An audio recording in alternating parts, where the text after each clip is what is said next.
Yo, yo, what's good, everyone? Welcome to the Shattering the Illusion Conference. I'm Joe Murray. My website is freedomforall.online.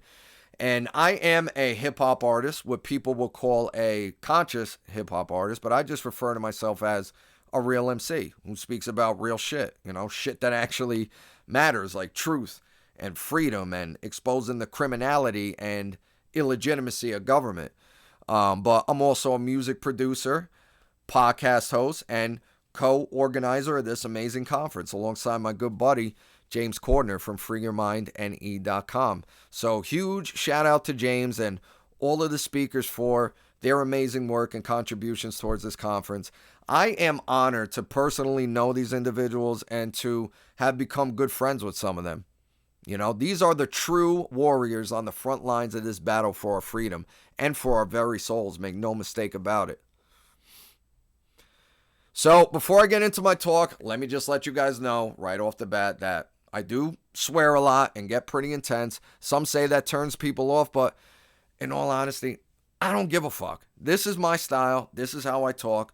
I'm going to be me and keep it real with you guys. So put your big boy pants on or big girl pants on and check out what I have to say or don't. No one's forcing you to watch me. You could turn this off and tune back in later, if you emotionally can't handle certain words. But now's your chance. But I want to first start by telling you guys a little bit more about myself. I'm someone who's always been awake or aware to a good extent to the fact that the world is fucked up, right? Like that there is something really off here.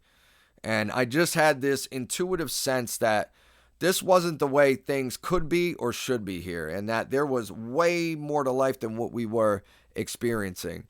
And, the way society operated just made no fucking sense to me. And I always had trouble conforming to the so-called norms. I'd see the world live in this programmed, mundane, routine daily life that I really just didn't want to take part in, especially as a kid. I just wanted to be able to explore my imagination and creativity more and pursue the things that I took interest in, like music and art.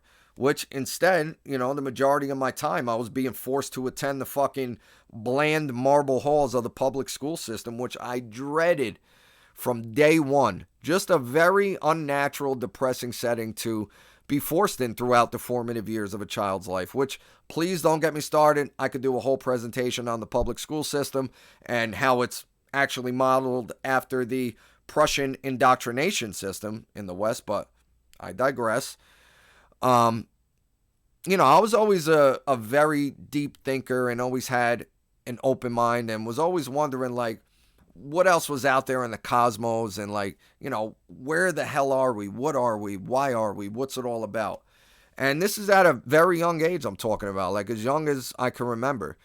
And I felt like not everyone thought like this. And why can't I just go along with everything like everyone else does or take interest in the shit that most people do? Like, I'd watch people's ability to make small talk and conversate about nothing, with any true meaning or depth to it. And, I would feel like something was wrong with me for not being able to do so or for feeling this way. So I never went along with the rest of the herd, and I became very rebellious towards authority figures the older I got, because the way I felt about everything, started manifesting as anger, frustration, depression and anxiety, from this yearning within me of wanting a deeper understanding of things and not getting answers. And, it wasn't until my early 20s, back in 2008, I believe, where I wound up watching a couple of documentaries, one of them being Zeitgeist, which they made a couple of Zeitgeist, but I only saw the first one, which was an absolutely excellent documentary that came out back in 2007, I believe. And it was responsible for waking up a lot of people. But it starts off getting into the origins of Christianity, and it shows how all of these belief systems which predate Christianity are absolutely identical, and how it's all based on astral theology and sun worship, personified as characters, which, even though I always had an open mind, this was challenging for me, being raised a Roman Catholic, with the typical Italian-American traditions. And then they get into 9/11 and show how it was, in fact, a massive false flag attack, an inside job perpetrated by elements within the United States government with the assistance of rogue elements and intelligence agencies and other Western governments, and just completely demolished the official story of that day. It's honestly an insult to our intelligence. It's fucking laughable, in a sense, how poor the official narrative actually is of that day. Which I'm sure many of you watching this know by now, so I'm not going to get into any details of the shit that really went down that day. But, they get into the reasons why Western governments would stage such an event, which false flags are a known thing. It's an age-old tactic used by governments throughout history. It's problem, reaction, solution, as the great David Icke puts it. Those in control wish to attain more control covertly, right? They're not just going to come out and state what their agenda is, because a good portion of people would resist. So they covertly create a problem, like a false flag terror attack, 9/11, prime example. They then wait for the public's reaction, which is always, oh my God, what are they going to do about it? This is terrible, meaning government.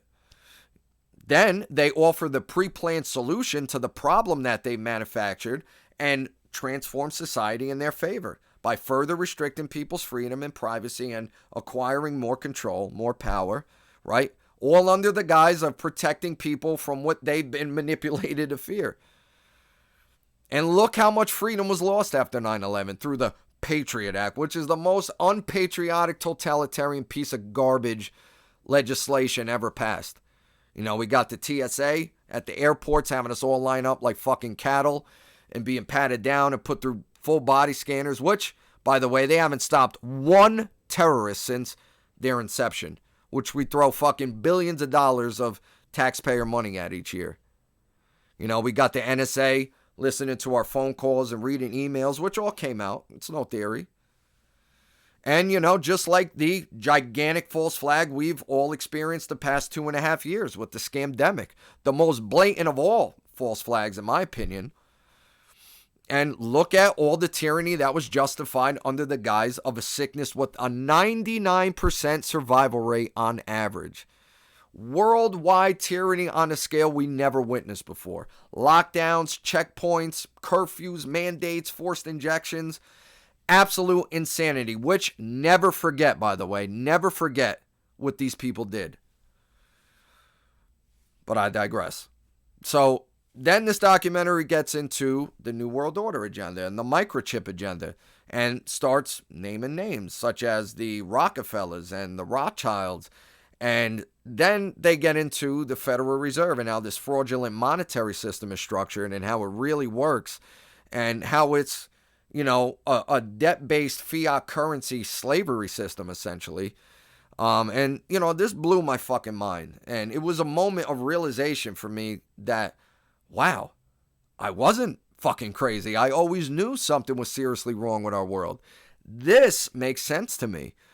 Powerful people with the money and the resources who, own or are capable of manipulating the major media outlets and can influence politicians, they have an agenda for more control, more power, more resources.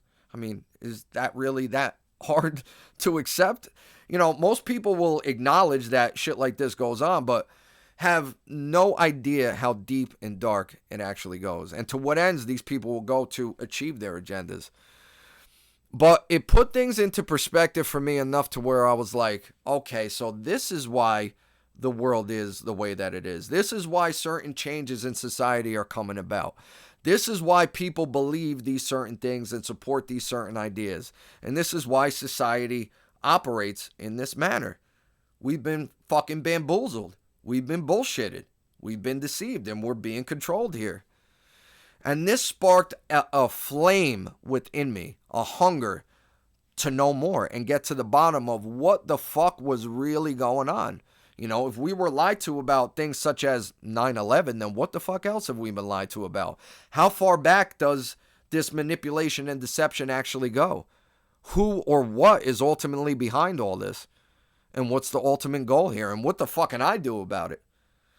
And this led me to going down every rabbit hole imaginable. From alternative versions of history to symbolism to astrotheology and the origins of religions, secret societies, the whole ET rabbit hole, consciousness and the metaphysical universe. And it's like pulling on a thread, and you keep pulling more and more to get to the end of it. And, you just watch this whole shit come undone.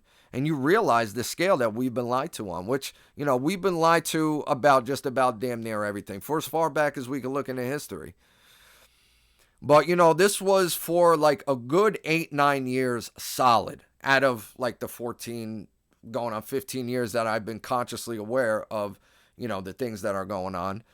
8 or 9 years solid of me just keeping my head down these rabbit holes and trying to, aggregate all this information and make sense out of everything, which, there is an abundance of truth in each of these areas, and they all interconnect, and there's a lot of important information that you need to take in to see how everything interconnects and to understand the level of deception. But for the most part, it's a massive distraction. And I'm not even suggesting that it is intentionally.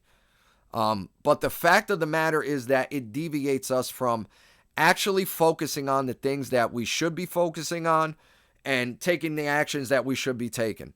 Focusing on the truths that actually matter and actual practical solutions that we could individually implement, which they don't want you to understand. So the reason for me bringing all this up is because, most people in the freedom movement, truth movement, whatever you want to call it, or even some of you tuning in today, upon waking up to, the lies that we've been sold, become very distracted with all the rabbit holes to go down. And you try to pull others down there as well and wind up becoming so confused and overwhelmed about what's actually going on and what the true solutions are, that you lose sight.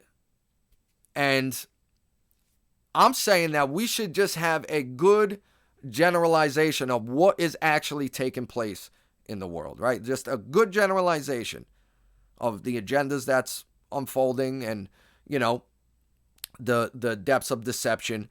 The fine details aren't important, because I'm telling you, I've been looking into all this and talking about all this shit for the past 14, 15 years now. And I watched the majority of the truth community do the same as the world deteriorated further into chaos and tyranny.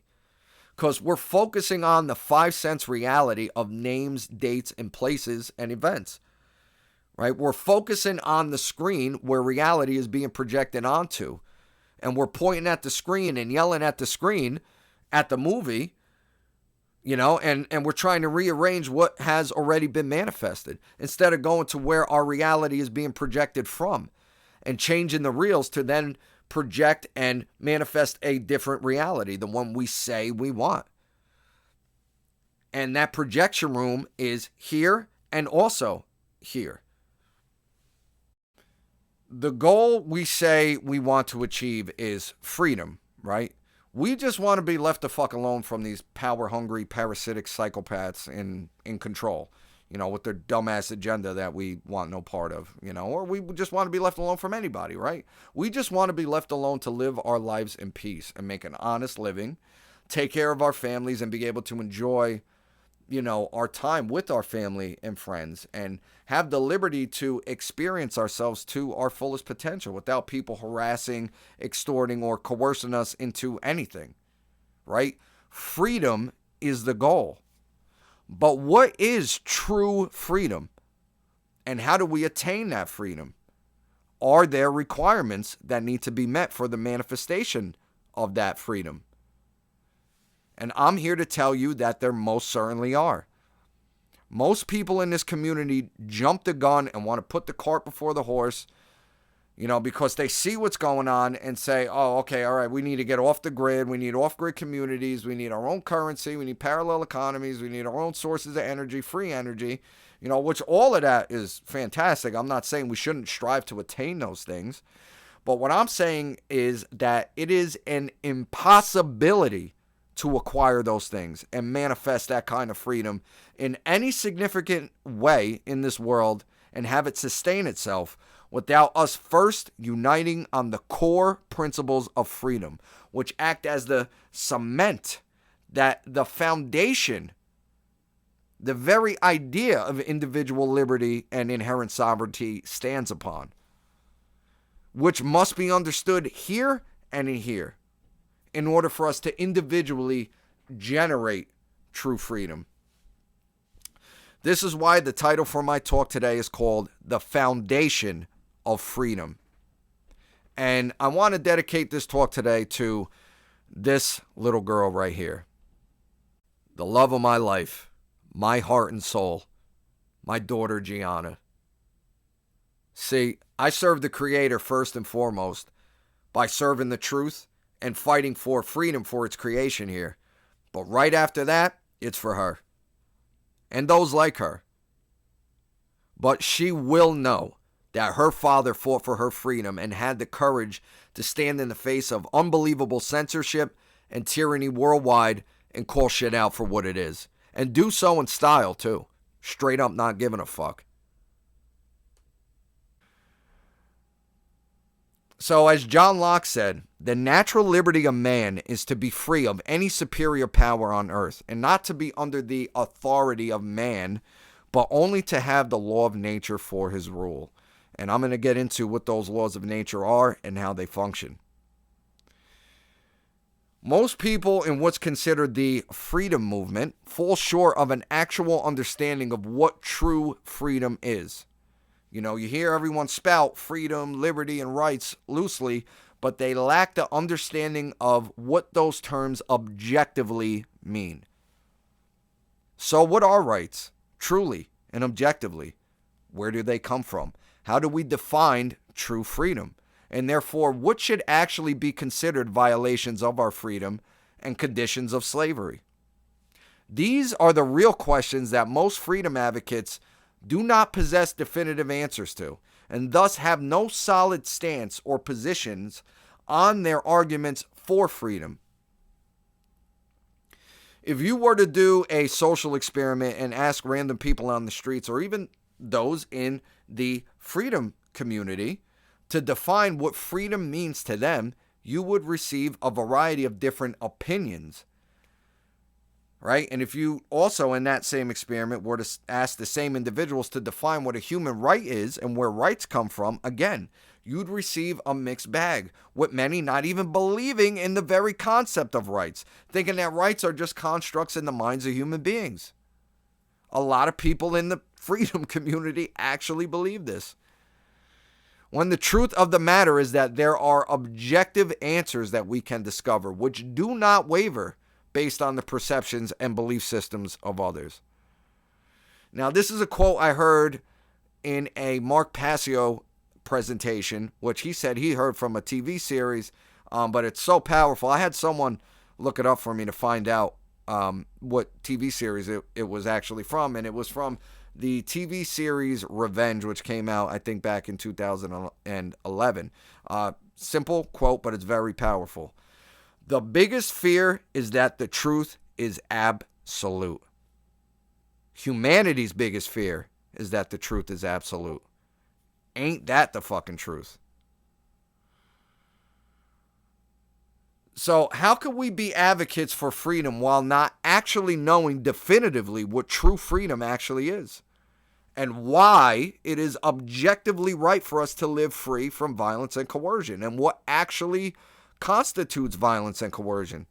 How can we be claiming to be fighting for the same goal to be accomplished when we're not united on what that goal truly is?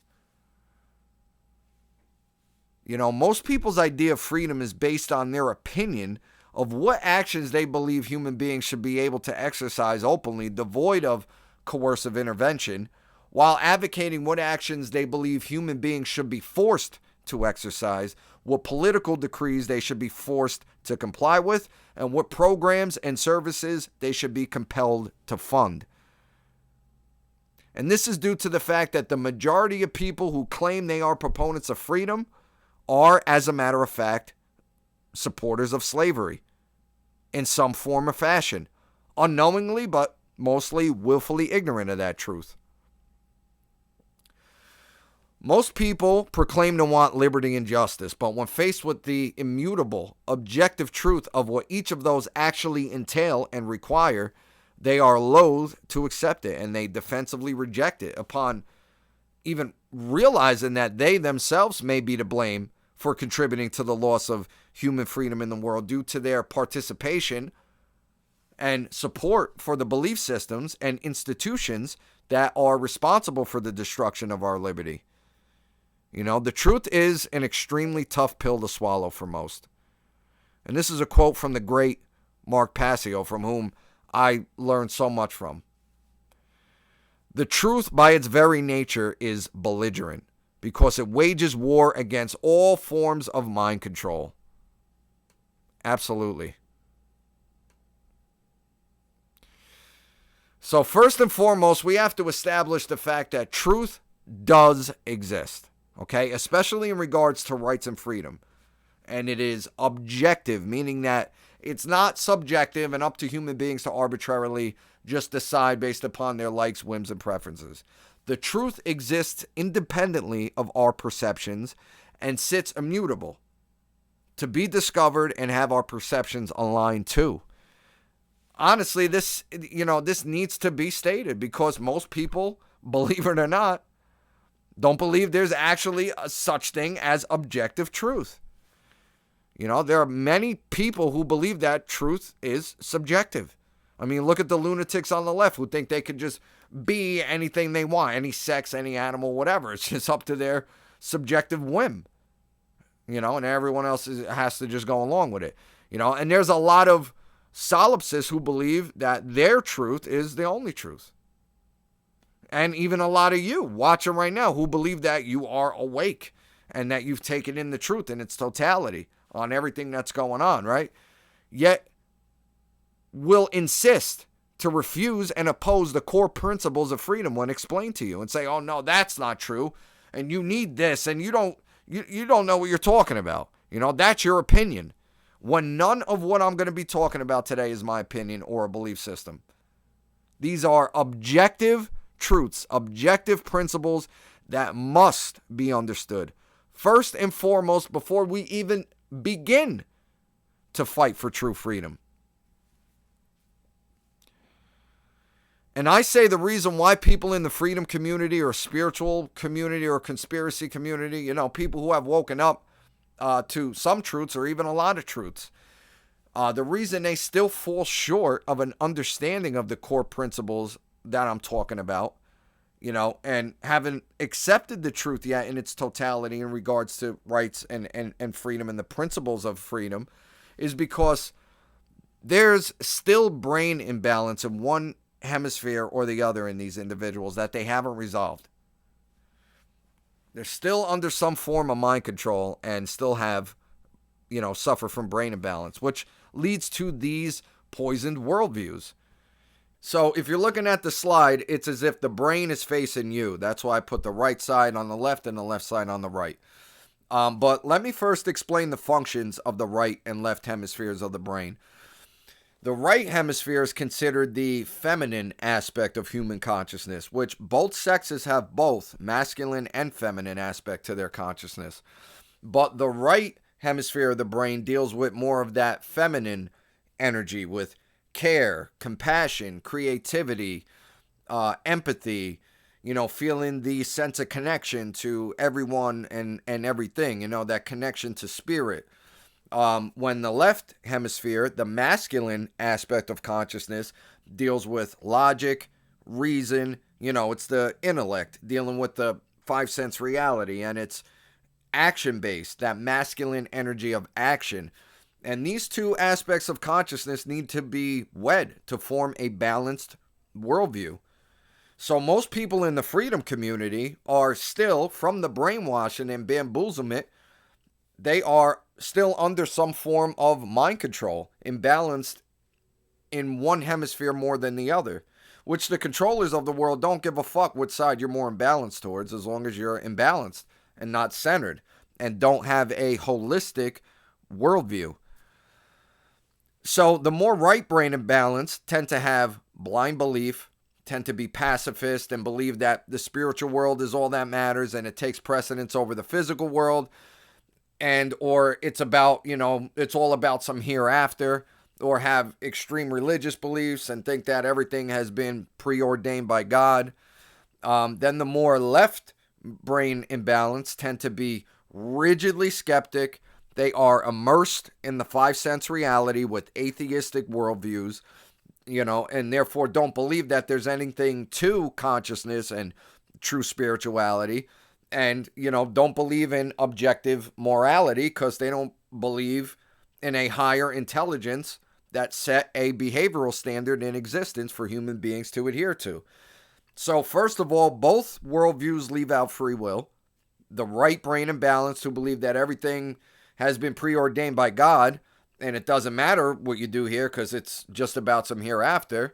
And the left brain imbalanced, who believe that human beings are like machines and the universe is like dead mechanized clockwork. Therefore, free will doesn't exist. So they both reject free will and an understanding of objective truth, of reality itself.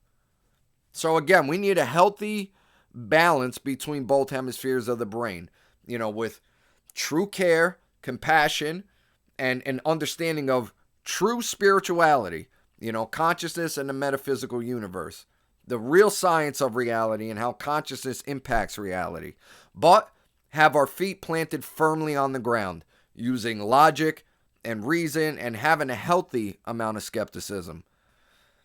But a lot of people are still imbalanced and they are stuck in these worldviews.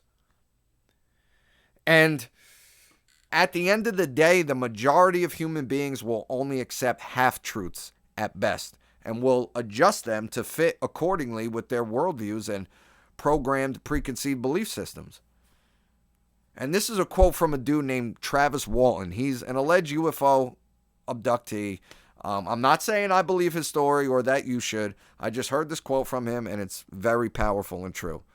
He said, "I've come to the realization that the biggest problem anywhere in the world is that people's perceptions of reality are compulsively filtered through the screening mesh of what they want and do not want to be true." Wow. Wow, ain't that true? Then we wonder why the world is the way that it is, when the bulk of humanity refuses to accept and lives in opposition to truth itself.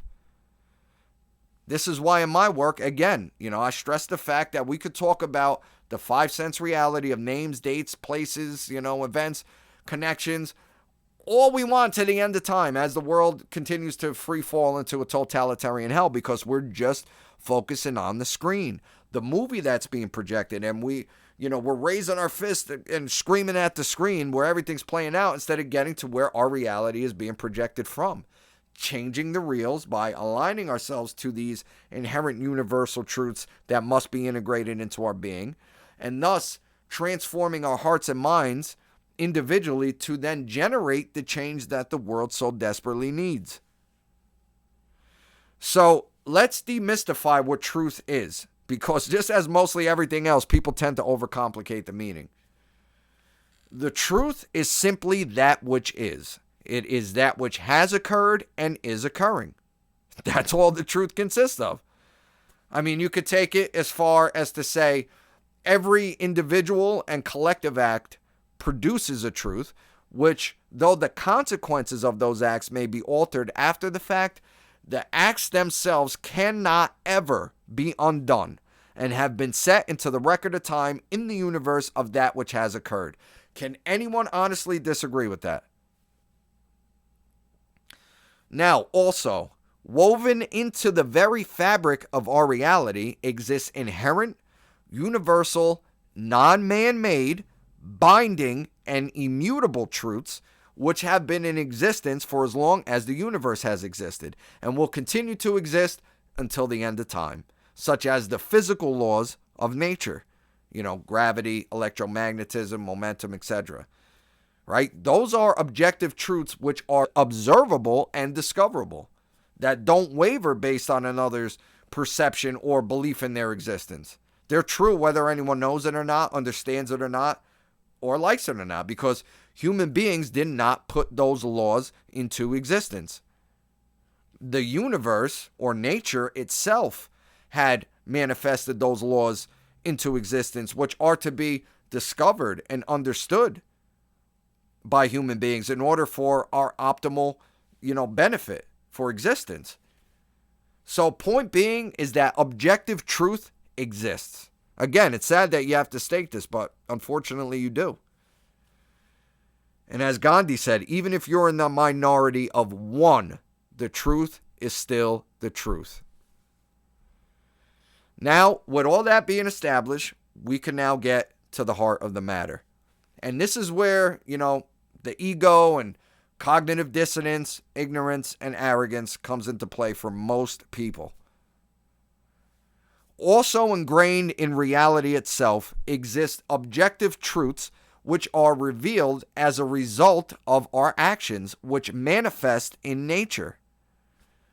These truths are also observable and discoverable, though they are the more unseen laws of the universe. They're still observable and discoverable, and they act as the governing dynamics of human behavior.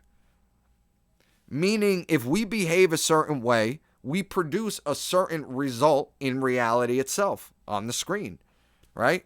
Based on universal criteria of two modalities of behavior: right, moral action, or wrong, immoral action. Depending on the aggregate behavior of one of these modalities, either order and freedom will be generated or chaos and slavery. It is literally as black and white as that. Freedom manifests as a result of moral behavioral laws adhered to. Freedom and morality are directly proportionate, whereas if the aggregate morality of a given society increases, freedom will increase. And if morality declines, freedom will decline. These are the laws by which we are collectively co-creating our shared experience as a species according to. We, as human beings, intelligent life, with the mental capacity capable of discovering objective morality, the definitive difference between right and wrong behavior, we are bound by these laws. Just as we are bound by the physical laws of nature, so are our behaviors bound by moral laws. Just as in all of existence, from the solar systems to the planets down to subatomic particles, how everything is governed by law, so are the behaviors of human beings. And mostly no one wants to hear or accept that that's how these dynamics work in nature. The actual physical manifestation of these inherent moral laws can be observed as such. If you were to take two separate population groups, right, population A and population B, and observe the aggregate behavior of each, you will note one of the two results. So say population A acted in the aggregate aligned to objective morality, right behavior, and did not accept nor tolerate opposition to objective morality, wrong behavior. That population group would produce a society which was orderly, harmonious with themselves and with nature, and would ultimately be free and prosperous. On the other hand, if population B were to act in opposition to objective morality in the aggregate by behaving immorally and by supporting immorality, that population group would produce a society which would be chaotic, out of balance with each other in nature, and would be enslaved and will destroy itself ultimately. The outcomes cannot be any other way due to law, inherent law, behavioral laws. And these laws go under the umbrella term which I and others refer to as natural law, aka moral law, spiritual law, God's law, or true karma, because real karma doesn't work in the way that most people believe it does in the spiritual community. And what natural law actually is. We're not talking about the law of the jungle here or having anything to do with the behavior of the animal kingdom. What natural law actually is, how we could correctly define natural law, is inherent behavioral laws of consequence, which govern the aggregate action of populations with the mental capacity capable of discovering objective morality. I know that's a lot, but I don't think I could break it down any more blunt and as simple as that. So I'm not talking about individual karma here or instantaneous karma. I'm talking about laws which govern the freedom of entire populations of intelligent beings. These are the laws of freedom. So now the question becomes, what is true objective morality? How do we define objective morality? Morality is the objective difference between right and wrong behavior. And this is pertaining to human beings. Again, let me keep stating this because, people are hard-headed and just want to hear what they want. And, people observe the way the animal kingdom behaves and assume that since that's the way they behave, then it's only natural that we behave similarly, which is utterly insane and ridiculous. And that's a very low level of consciousness to think like that. The objective standards of morality apply to beings of higher intelligence than the animal kingdom, who are mentally capable of discovering objectively right and wrong action and are capable of logic and reason, which the animals are not. The animal kingdom is not capable of doing that. So a right moral action for a human being to take would be any action which does not initiate aggression or violence onto other sentient beings, nor does it result in the theft or destruction of their property. Okay, rights are actions, and that is the correct objective definition of a human right. Any action which does not result in harm or loss to other sentient beings or their property. So we possess the inherent right as human beings to do as we please, as long as we do not initiate harm against other beings, which includes the violation of their property. Conversely, a wrongdoing, an immoral act, would be one which does initiate harm onto other sentient beings or results in the damage or theft of their property. Right and wrong behavior are inherent and objective due to the fact that the actions themselves, when taken, take place in nature, held to a universal moral standard which can be observed and recognized by human beings. Just ask yourself, if you were to see someone walking down a crowded street and just run up to a fucking random passerby and punch him in the nose, would that person have the right to do that? Well, of course not. Any sane mind would recognize that act as a wrongdoing. But why is it a wrongdoing? Is it wrong because we as a people have decided that such an action should be considered wrong at some point in the past, and then we set that standard of behavior for everyone else? Or is it wrong because Congress passed a law stating that physically assaulting another is bad and you should be held accountable for doing so? Or is the action itself inherently wrong? It's inherently wrong. And those actions can be observed and discovered and understood as the universal moral standards that human beings should be held to.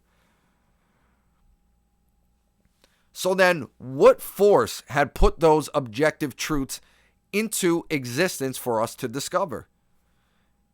If it is inherent to nature, then the underlying intelligence behind the creation of nature, whatever you believe that force to be, put those truths into effect for human beings to discover and align our behaviors to, again, for our optimal benefit as a species. This is not a religious belief system being propagated. I'm just pointing out the obvious fact that right and wrong behavior manifest as objectively discoverable actions. Therefore, human beings did not create right and wrong. It is inherent to nature itself. Thus, the underlying driving force behind the creation of nature, has woven these truths into the fabric of our existence. Now, it's neither my duty to try to explain what that force may be and what I feel it is, or, any of my business to interfere with anyone's belief in that force, as long as it is understood that human beings are not the arbiters of right and wrong. Therefore, our rights do not come from human beings and can never be legitimately restricted or revoked by human beings when an objectively wrong action has not been conducted by us. No other man or woman can ever legitimately claim to grant or take away the rights of another. We are equal in birthrights, the right to perform actions which do not initiate aggression towards others. And yes, sentient beings, because as human beings with a higher brain function than the animal kingdom, capable of discovering the difference between harmful and non-harmful actions, should know better than to harm beings of lesser intelligence. As it is our natural birthright to do as we please as long as we don't initiate aggression onto others, we possess the right to defend ourselves when aggression is initiated upon us. And this does not constitute two wrongs not making a right, because you hear this shit all the time from people in the spiritual community or in the freedom movement. They say, oh, you can't fight violence with violence. That's what the system wants. You can't fight fire with fire, and two wrongs don't make a right. Bullshit. That is bullshit. Because the individual initiating the act of aggression always stands solely in the wrong, while the individual responding to the act of aggression with defensive force is exercising right action. Violence and defensive force are two different things. Violence is the initiation of physical aggression, which is the immoral usage of physical force for human beings. And self-defense, defensive force, is the moral usage of physical force.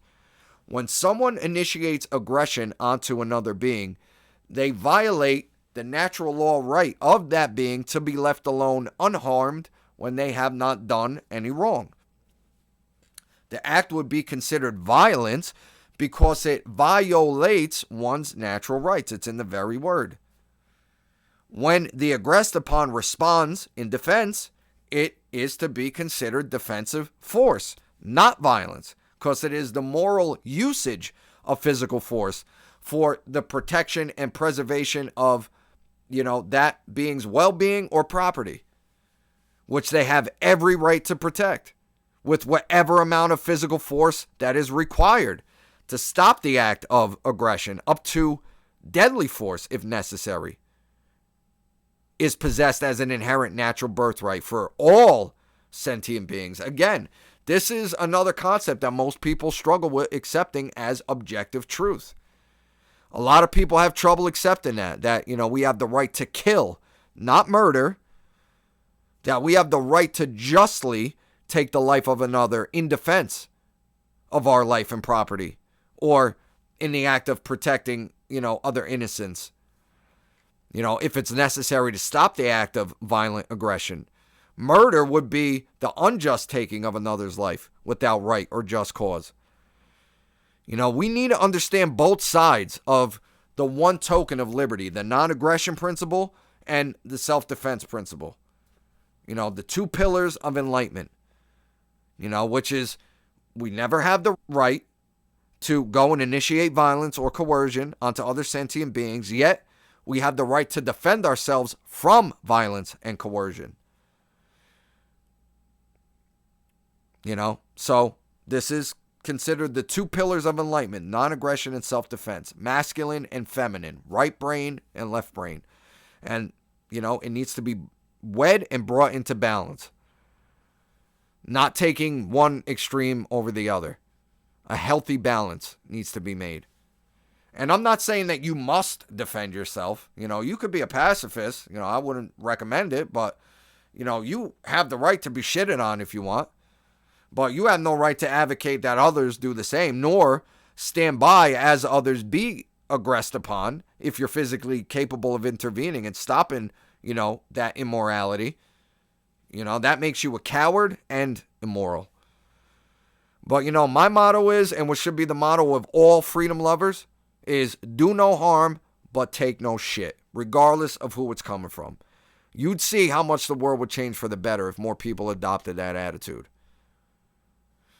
So now, under natural law, the moral laws of creation, every individual owns their body, the fruits of their labor, and that which they have rightfully acquired from others through mutual voluntary exchange. And no one possesses a higher claim over the life and property of another.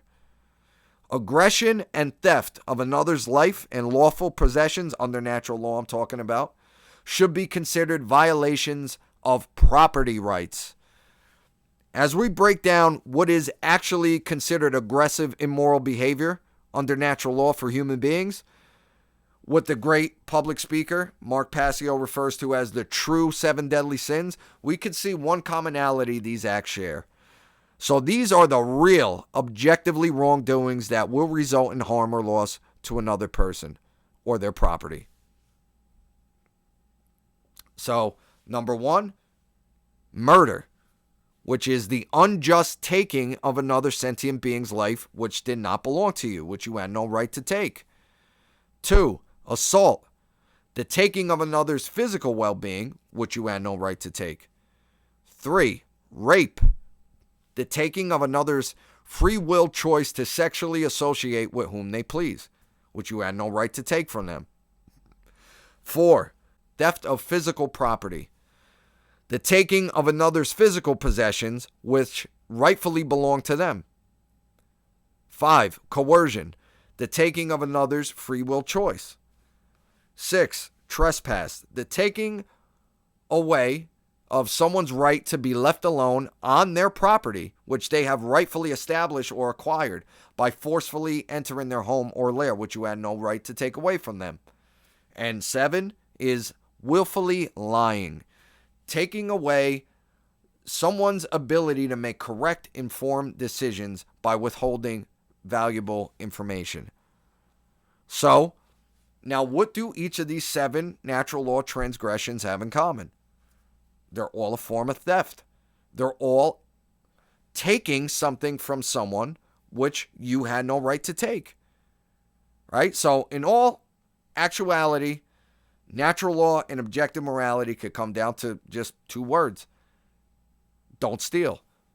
Don't take which doesn't belong to you, and don't advocate the taking of that which does not belong to you.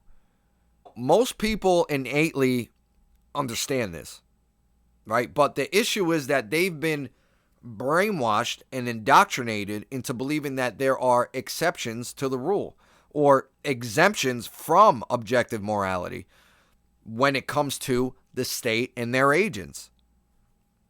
The state claims its right to exist and run its operation the way that it does based on deriving its rights from the people, from the general population. But when you observe the actions of the state at any level, and if you just stop to think about it and you were honest with yourself, you would have zero right to perform the exact same actions that they do on your own onto others. So for example, you and I don't have the right to coercively take the fruits of another's labor under any circumstance, even if we felt it were to go to the most charitable of causes. It would still be immoral to take any amount or any percentage of the product of another's labor without their consent. Would that not constitute coercive aggression if you and I were to try to tax our neighbor and say, hey, look, people in the community came together and, me and my buddies are now going to provide you services around here and do a horrific job at it, by the way. And you're going to give us 10% of your earnings each month or else. Would we have the right to do that? Even if it was just a penny a month, would we have the right to do that? Of course not. Then where did Congress obtain the right to lay and collect taxes, which taxation is just a euphemism for extortion and slavery. That is all that it is. Okay, they are coercively taking the fruits of our labor, backed by the threat of aggression against our rightful property and our very physical well-being. We don't have a choice. It's not consensual. So where did they obtain this right? Being that, we're all born equal with inherent natural birthrights and no one possesses any more or any less than anyone else. They don't have this right.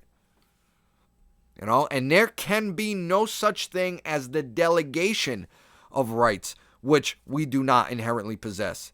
If we individually do not have the right to do something on our own, no one does. No one does. There's a very easy, common sense way of understanding this.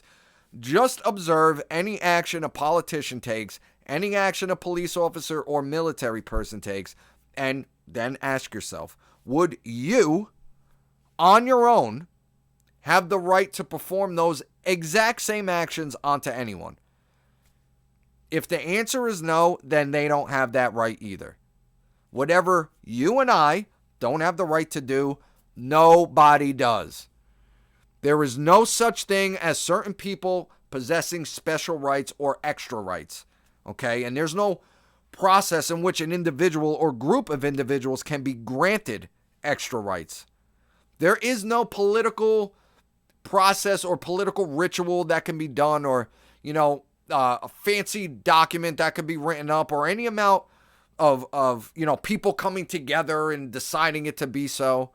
There's no amount of training or so-called education that could just magically endow someone or a group of people with extra rights.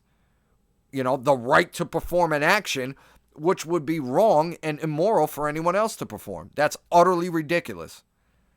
It can only be believed to be so, but it's not real in nature itself. It's an illusory belief, a mind-controlled belief. And that is what the belief in government is. It is an illusory, mind-controlled, immoral belief system.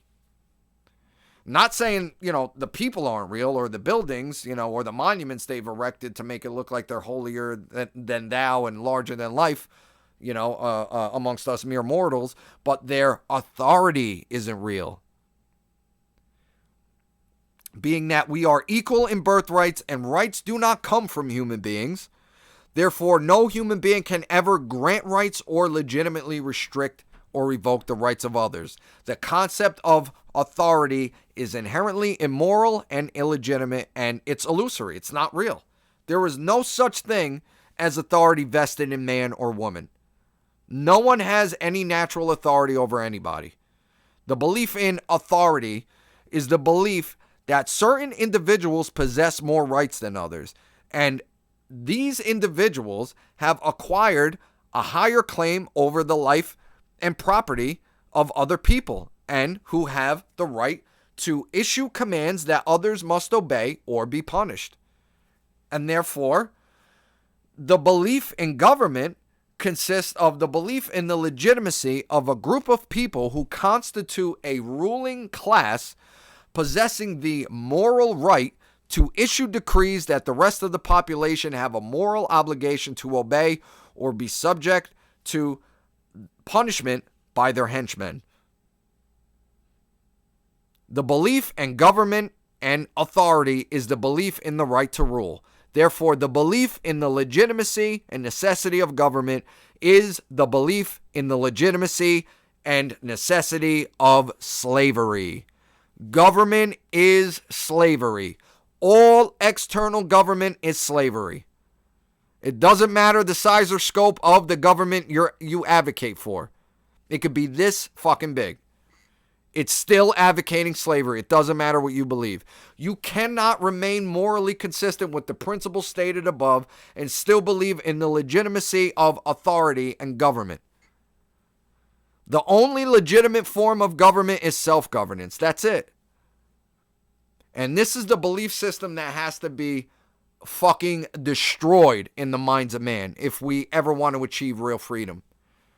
This religious cult belief system, which it most certainly is. It is literally a religious belief, the belief in authority vested in man or woman that has been, pounded and ingrained in the minds of humankind for thousands of years, coming out of the ancient world.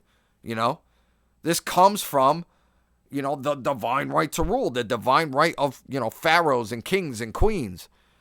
right? Which comes from them claiming to be descendants of the so-called gods or God itself. And, even literally coming from the Bible in Romans 13, where the Roman government, who, murdered Christ, by the way, were then, ordained by God with the right to rule over the people and tax them and keep them in line. That's where this shit comes from, this dumbass belief in any human being possessing authority over others. You all bought into an old-ass religious cult belief system.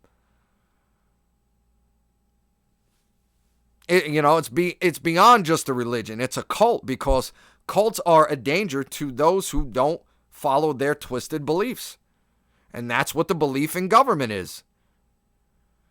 And, you think those bloodlines who ruled for thousands of years and, who acquired all this wealth and all that power, one day just gave up their reins of control and said, I think it's time we leave our subjects be, leave them to be free to govern themselves and have the ability to prosper. We could share the land and resources with them now. There's enough to go around. And besides, they're starting to resist in parts of the world now. So I think our time is up. Let's just, gracefully back out. All that happened when people started to stop believing in the divine right of kings and realized that it was just one inbred fuckhead ruling over everyone else, and began physically resisting in parts of the world, these families just fell back into the shadows while new systems of control and slavery were formed called government. And were propagated as a system by the people, of the people, and for the people, giving people the illusion that they now had a say in a new system and could participate in the system, and that they can now choose who they want to rule them for the next few years. But it's not their ruler, of course. It's their elected representative who is to serve them.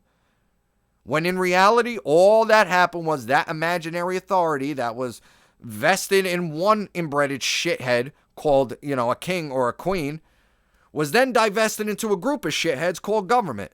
When, after all, it's still the same families running the show, just from the shadows covertly.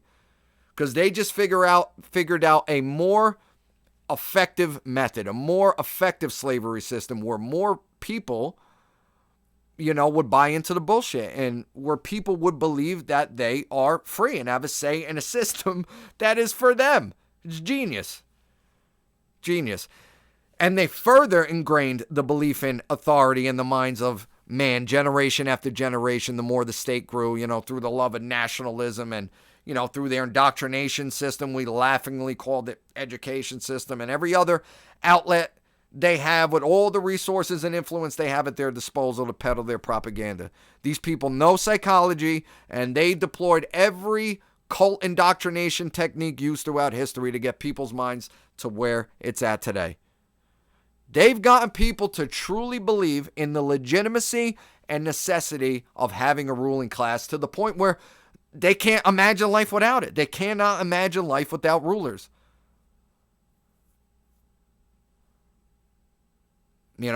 So what am I proposing? Well, what they don't want you to know. That instead of left, right, center, that there's an option called none of the above. No rulers. True anarchy. Which, is a word that has been deliberately bastardized and altered. The word anarchy simply means no rulers, from the Greek prefix an, meaning without, and the Greek noun archon, meaning master or ruler, as in a slave master. It just means no rulers or masters. That's it. It has never and does not mean chaos or no rules or every man for themselves, nor does it have any fucking thing to do with Antifa or, fake ass rebels throwing Molotov cocktails through, privately owned business storefronts. No rulers. That's all it means. And a true anarchist is one who knows that there can never be legitimacy to government or authority, because they have come to understand objective morality and self-ownership under natural law. That's what a true anarchist is. And they know that there's only one force that puts laws into existence that human beings are bound by. And that ain't any man or woman. And they don't serve two masters. They know their rights come from God, and that's what government is. It's people who want to be God and think they're God, and that they're the arbiters of right and wrong, and that they can create laws and put them into effect that human beings then have a moral obligation to obey. And that's bullshit and mind control. But so they have brainwashed people into believing that a world without them would be chaos and lawlessness and people fucking eating each other, which makes me laugh. The status logic, they believe human beings can't be left to govern themselves. They don't trust people, human beings, to govern themselves, but yet they trust a subset of the same human beings that they don't trust to govern themselves to then govern millions of people. And essentially the worst of the worst who have proven to be so all throughout history. That's because only power-hungry psychopaths want to take on positions of power in life where they feel, they have a say over other people's lives. But it's like, you don't trust people to govern themselves, i.e. to live in true freedom, because you feel people are flawed and can be evil and do real heinous shit. What fucking species do you think comprises government? That is the exact reason why there should never be a system where those people can then rule over everyone else. Insanity. And I say this is the spiritual lesson that the universe has been beckoning humanity to learn. That all external government is slavery and always leads to total totalitarianism and death. No matter what form of government it is. Look, we tried it all. Communist, fascist, socialist, constitutional republic with a Bill of Rights. It always leads to total tyranny and mass death. And history has shown us this over and over and over and over again. In the 20th century, the number one cause of unnatural death was democide, which is death by government, death by your democratically elected government. Over 262 million people, that's over 250 million people murdered at the hands of their own government. That doesn't include war statistics. And you think we would have learned by now. God only knows what's coming down the pipe from those shots. But all of the worst atrocities throughout human history were done in the name of authority. As the great Larkin Rose said, the great philosopher of our time, I'm not scared of the Maos and the Stalins and the Hitlers. I'm scared of the tens of millions of people who hallucinate them to be authority and so do their bidding and pay for their empires and carry out their orders. I don't care if there's one loony with a stupid mustache. He's not a threat if the people do not believe in authority. Amen. But everyone wants to say, those were different kinds of governments. You should look up how many of those governments who committed mass murder on their own population were actually democratically elected republics with a Bill of Rights.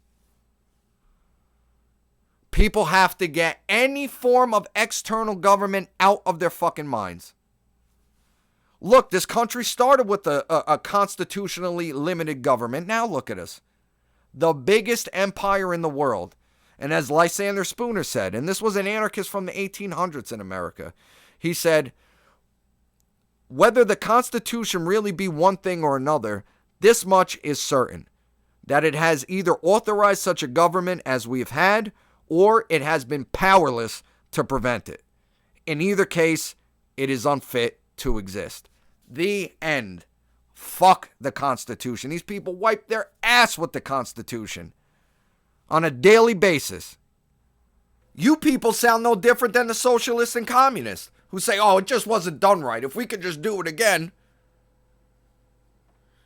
All forms of government were tried and always produced the same result because the premise is flawed. It's inherently immoral and illegitimate, the belief in authority and the right to rule, and will always produce the same result of total tyranny and death. So the answer is voluntary services and programs. We could still have protection. We could still have roads and places of real education. instead of indoctrination, which the government themselves don't construct or provide, by the way, but we could still have all those things and greater, being that human innovation would take off to another level, being truly free. We could have all of that and greater, but based on voluntary interactions. All interactions between human beings must be voluntary, or else they're involuntary, and that makes them immoral. And government is involuntary. It is a system that is coercively funded and complied with. As George Washington said, government is not reason, it is not eloquence, it is force. And like fire, it is a dangerous servant and a fearful master. Well, it's violence, actually. But look, I'm not here to give you all the answers, to all of your fears and concerns of what will be done about this, that, and the other thing in the absence of government. Because everyone wants to just hear a grand master plan laid out for them, And if they don't immediately get the response they want, they're like, oh no, see, we need a ruling class. We need people violently dominating others into compliance. Because that's all you're actually saying when you say you advocate government. It's either that people own themselves and no one has a higher claim over their life and property and no one has the right to rule, and that all interactions amongst human beings should be on a voluntary basis, or you don't. And you believe that people should be violently coerced to comply with and fund certain programs and systems. You are either an anarchist or a statist. That is honestly the one true divide that exists in human consciousness. But again, I'm not here to give you my opinion on how, this could be done or how that could be done in absence of the state. I'm just trying to explain the moral principles of the matter, which you then have to work out in your own mind, on your own. And the whole point is that enough people do that and then start to grow up and fucking think for themselves and take responsibility for themselves and their communities and figure it out themselves like grown-ass adults. What could or should be done about X, Y, and Z in absence of a parasitic ruling class bossing everyone around and stealing their shit. But it needs to start by understanding natural law principles first. That will act as our foundation that we are united on as we begin to fight for our freedom. Coming to completely understand this and then teach this to others. This knowledge must come first. As Thomas Jefferson said, educate and inform the whole mass of the people. They are the only sure reliance of the preservation of our liberty. See, the founders were close, very close to anarchism, but no cigar. But we as people need to understand objective morality and what rights truly are and where they come from at a deep enough level, and then align our behaviors accordingly, by understanding what actually constitutes harm and violence objectively, and how these moral standards of human behavior don't waver and apply equally across the board to every human soul, no exceptions. And then begin to do our best each day to live in accordance with these principles by not initiating harm or violence onto other sentient beings, and by withdrawing our support from people and organizations that do, and begin calling out and taking a stand against immorality regardless of where it's coming from. Right? And when we begin to do this in large enough numbers, the world must change due to law, natural law. Again, this isn't a religious belief being propagated. I'm not saying there's a man with a beard on a cloud above who, if you don't adhere to his edicts, he's going to strike down punishments from the heavens. The God of all creation blessed us with the free will to turn this place into anything we collectively choose to. We could turn this place into an absolute paradise of true freedom, thriving innovation, and prosperity, or a prison hell of chaos, slavery, and death. It put a rule set into the fabric of reality for our optimal benefit and said, here, you have the freedom to behave and create any kind of world you want for yourselves. But if you collectively behave a certain way, you'll produce certain results. And and these laws are in place for you to observe and learn from. So you could come to understand how to create, the most optimal conditions for you as a species. What more of a fair God can there be? But that's great news, because that means that we have the power to change things. We do. And it starts with you as an individual. Everyone wants the solution. Well, go look into the mirror, because it's right there. When you come to truly understand these principles after you went through the process of working it all out in your mind on your own, and actually begin to embody a true anarchist who stands on the foundation of natural law principles, you then have the power to influence the hearts and minds of those around you, not only in your own little personal circle, but also by putting out content in your own creative right online to a wider audience. If enough individuals begin to do this and spread these ripples out in their little part of the world, freedom must manifest. So I want to leave you guys with some resources to look into to gain a deeper understanding of natural law, true anarchy, and the illegitimacy of government. These are the most brilliant minds in these subjects, in my opinion, that I could offer to you guys to look into. So I want to leave you with these 3 sources, which James will leave links to under my name on the speakers page on the website. And then, you could take it from there as far as the resources go. First and foremost, I recommend checking out Mark Passio's Natural Law Seminar. It's a 3-part, 9-hour-long presentation. I mean, yes, it's long, but it really breaks down the concepts I spoke about today in depth that I couldn't get into in just an hour-long talk. You just watch at your own pace, even if it's fucking 20 minutes at a time. But I guarantee you it will absolutely change your worldview for the better. Guarantee it.